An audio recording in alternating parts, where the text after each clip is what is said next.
You wake up to metal. Metal pipes, metal walls, an alarm that feels like it's coming from inside your skull. It's 0400 aboard the USS Midway, somewhere in the Pacific, 1991.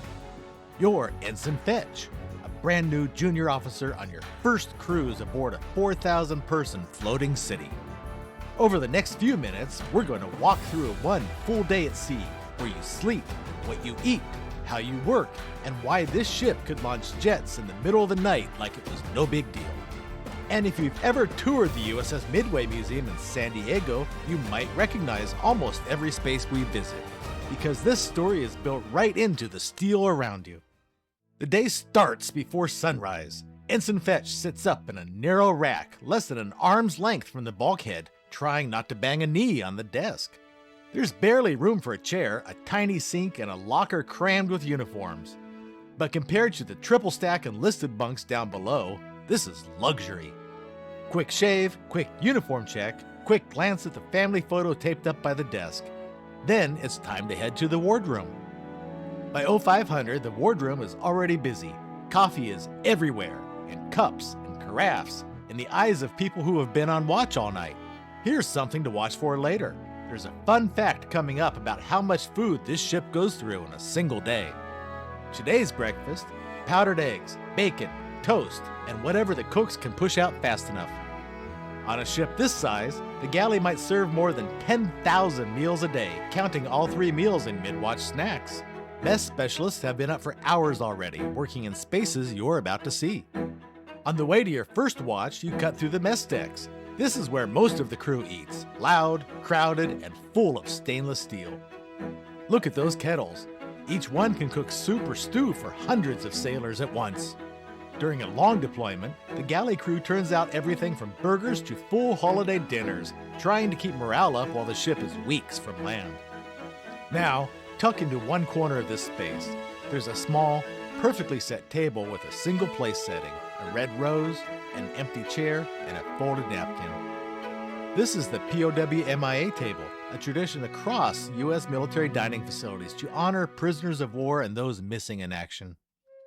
Every item on that table has meaning: the lemon slice for bitter fate, the overturned glass for the inability to toast, the single candle for hope. It's a quiet reminder that carrier life isn't just about airplanes and steel. It's also about people who didn't make it home. Breakfast done, Ensign Fetch heads to the division office. Even on a warship, somebody has to fight the paperwork. In 1991, high tech means beige desktop computers, dot matrix printers, and typewriters that never quite die. You're tracking watch bills, maintenance logs, qualifications, everything that keeps your small piece of this giant machine moving. On the bulkhead, there's a chart of Navy and Marine Corps rank insignia. New sailors study boards like this to learn who outranks whom before they accidentally call a senior chief sir. Here's something else you notice. Enlisted sailors have racks and lockers crammed into open bays, but chiefs and officers get small cabins and offices like this. That hierarchy shows up in every hallway and every meal line. Later in the video, there's a fun fact about just how many different jobs and ranks it takes to run a carrier this size. By mid-morning, it's time for watch on the bridge. To get there, Ensign Fetch climbs a maze of ladders and narrow passageways, the air getting warmer and brighter with every level. Bridge is the ship's nerve center. From here, the officer of the deck and the captain control a 60,000-ton ship in crowded waters, often in total darkness. In the navigation spaces, charts cover the table. Paper charts, not GPS screens. Quartermasters lay out the ship's track with pencils and dividers, checking position again and again. On the glass boards nearby are lists of pilots, missions, and at the museum, sometimes the hardest lines of all: names marked KIA or POW from earlier deployments, especially Vietnam. Now we step to the window and look down on the flight deck. From Ensign Fetch's viewpoint, helicopters and jets line the deck, tied down and ready. During flight operations, this is where things get intense. Air traffic controllers and PriFly, primary flight control, sit in a glassed-in booth right here and talk down every single aircraft. They're using hand signals, radio calls, and a system that hasn't changed much since the Cold War to keep jets and helicopters from turning into fireballs on a postage stamp. Watch schedules rotate every 4 hours. That means every 4 hours new people climb up here, sit down, and take over. It's intense, it's boring, and it's never routine. Down several levels, tucked away from the noise and chaos, is one of the most important spaces on the ship. The chapel isn't very big. It doesn't need to be. On a ship, people take turns. Catholic, Protestant, Jewish, the space adapts for whatever faith a sailor needs. For some, it's a place to pray before a dangerous mission.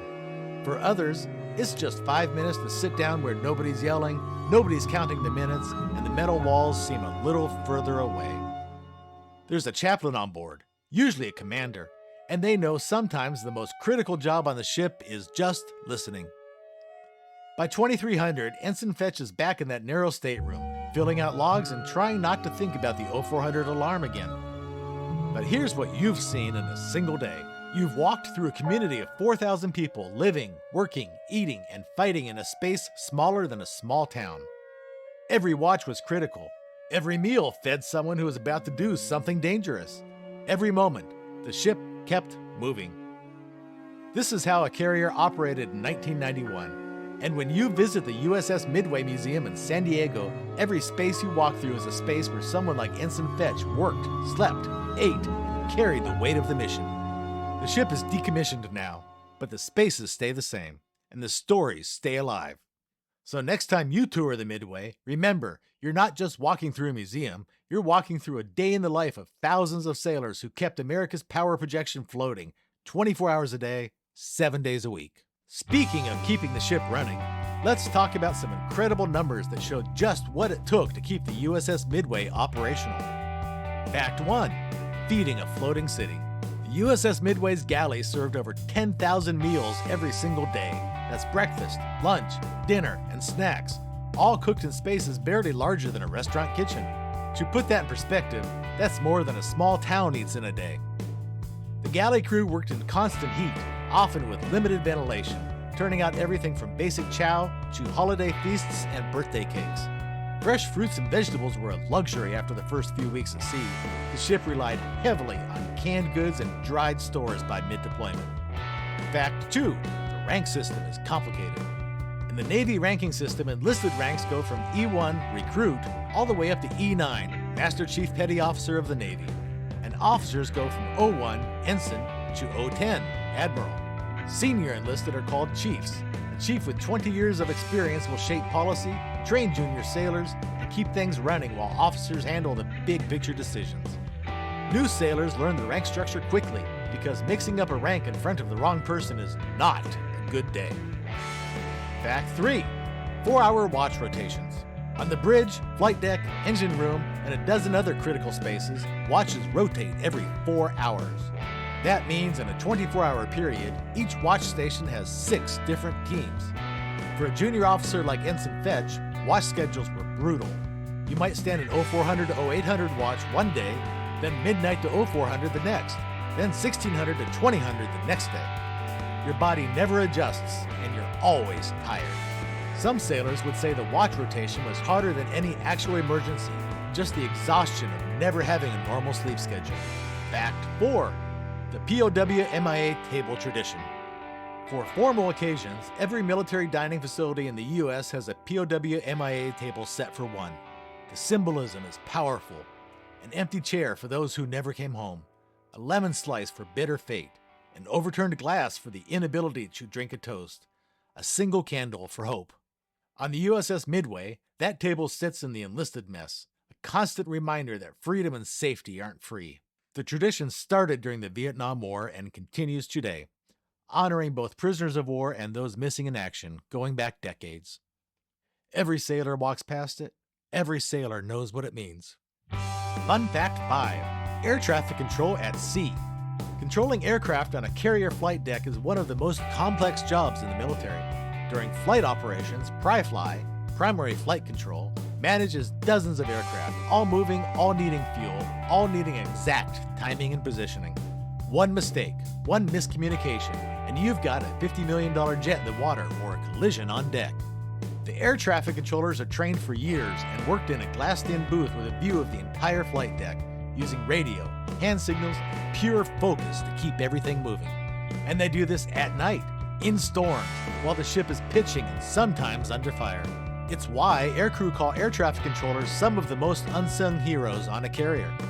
Thanks for spending the day with Ensign Fetch aboard the USS Midway. If you've served on a carrier, or on the USS Midway specifically, drop your story or your correction in the comments. And if you've never toured the Midway Museum in San Diego, it's worth the trip. Walk these spaces in person and you'll understand why sailors who served here still talk about it decades later. Thanks for watching.